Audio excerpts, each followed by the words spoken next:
नवरात्रीच्या या सिरीजमध्ये आधी आपण एकविरा देवीचं दर्शन घेतलं, मग मुक्तांबिकेचं दर्शन घेतलं, पद्मावतीचं दर्शन घेतलं, काल फिरंगाईचं दर्शन घेतलं. हे सगळे व्हिडिओ तुम्ही पाहताय ना, नसतील पाहिले तर पाहून घ्या. नमस्कार. पाचवी दुर्गा कमलजा.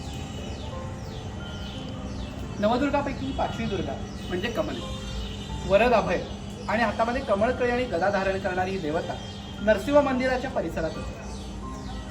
शिवाजी पेठेमध्ये अपना बँक किंवा आपली पूर्वीची बलबीर बँक या चौकामध्येच या नरसिंहाचं आणि या कमलच्या भगवतीचं मंदिर आहे.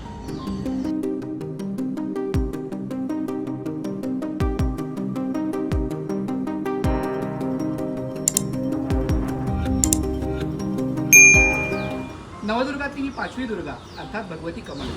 कथेप्रमाणे त्रिपुरासुराच्या संहारासाठी भगवान शंकरांच्या सहाय्याला भगवती जगदंबा युद्धाला मदतीला पळून आली. त्यावेळेला ब्रह्मदेवाने तिचं कमलांनी पूजन केलं, म्हणून ती कमलजा. वरद अभय, कमळकळी आणि गदा धारण करणारी अशी चतुर्भुजा स्वरूपाची मूर्ती शिवाजी पेठेतील पूर्वीची बलबीर बँक आणि सध्याची अपना बँक असलेल्या चौकातमध्ये नरसिंहाचं एक सुंदर प्राचीन मंदिर आहे. त्या प्राचीन मंदिराच्या परिसरातच या भगवती कमलजेचं सुंदर असं छोटेखानी मंदिर आहे. नवदुर्गातल्या या पाचव्या दुर्गेचं दर्शन घेऊन भक्तजन सहाव्या दुर्गेला म्हणजे महाकालीच्या दर्शनाला जाऊ शकतात.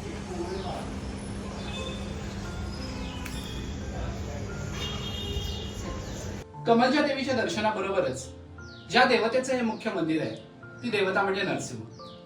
अतिशय कमी उंचीच्या चौकटीमधून आत गेल्यानंतर साधारणपणे 3 ते 3.5 फूट उंचीचंच नरसिंहाचं सुंदर असं मंदिर आहे. या गर्भागारामध्ये नरसिंह भगवंताची खडी मूर्ती म्हणजे उभी मूर्ती आहे, जी चतुर्भुज, शंखचक्र, गदा पद्म धारण करणारी आणि त्याचबरोबर प्रल्हाद आणि गरुड यांच्यासह आहे. नरसिंहाच्या शेजारीच दुसऱ्या बाजूला स्वयंभू लिंगरूप आहे.